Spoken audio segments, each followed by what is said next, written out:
Bonjour à tous et à toutes.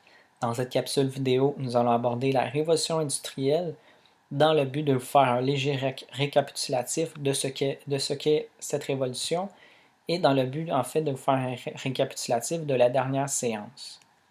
Donc la révolution industrielle, qu'est-ce que c'est?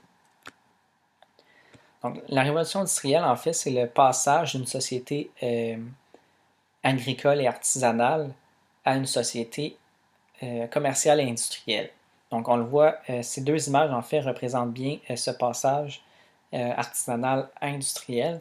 C'est que dans l'image de gauche, nous voyons un artisan qui produit l'entièreté de son soulier, qui fait donc, qui le produit en entier, et il est en mesure de produire 2 paires par jour et sans utiliser de machine. Au contraire, dans l'image de droite, nous voyons un artisan qui est probablement devenu un ouvrier, qui produit en fait seulement une tâche dans la production de ce même soulier. Donc, avec plusieurs autres personnes et des machines, ils sont en mesure de produire beaucoup plus que l'artisan est en mesure de produire près de 100 ans auparavant.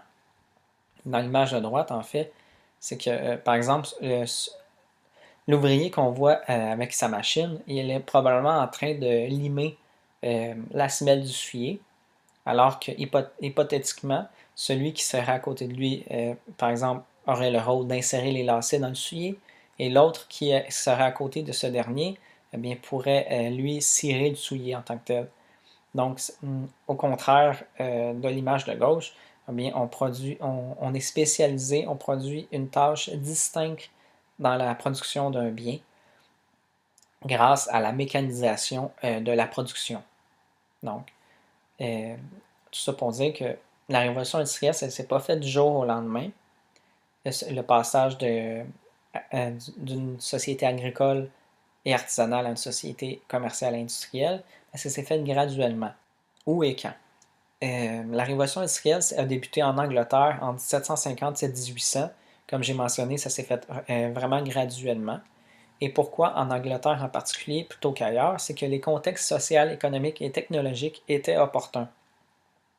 Donc, en 1750 et 1800, comme nous allons voir au prochain cours, les causes pourquoi cette industrialisation s'est faite en Angleterre, eh bien, c'est qu'elles étaient vraiment opportuns. Au contraire, par exemple, l'Allemagne et la France, leur industrialisation va se faire plutôt vers 1850, et même chose pour les États-Unis et par la suite le Canada. Donc, l'urbanisation est un concept relativement important dans la révolution industrielle, puisque l'urbanisation dit que les populations se centrent plus dans les villes. Et donc, si elles se centrent plus dans les villes, c'est qu'on a plus de main-d'œuvre pour les industries qui se trouvent dans ces villes.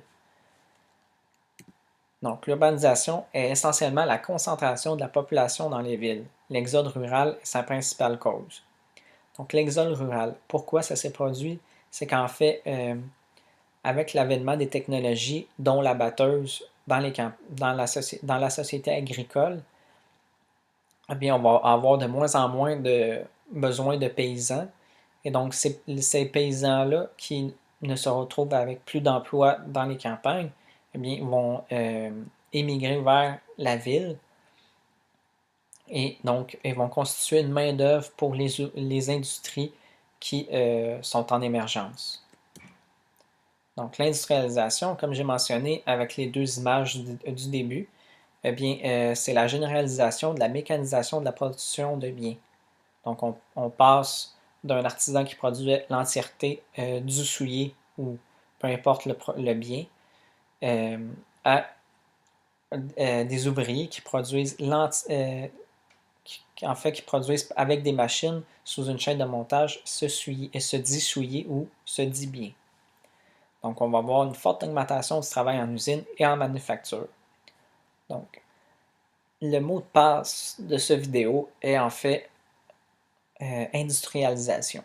Donc, rappelez-vous-en, ça va vous être utile pour me montrer que vous avez vu la vidéo. Donc, merci de votre écoute et au prochain cours, nous allons voir les causes de l'industrialisation en Angleterre. Donc, on va comprendre pourquoi ça s'est produit en Angleterre avant même que ça se produise ailleurs. Merci.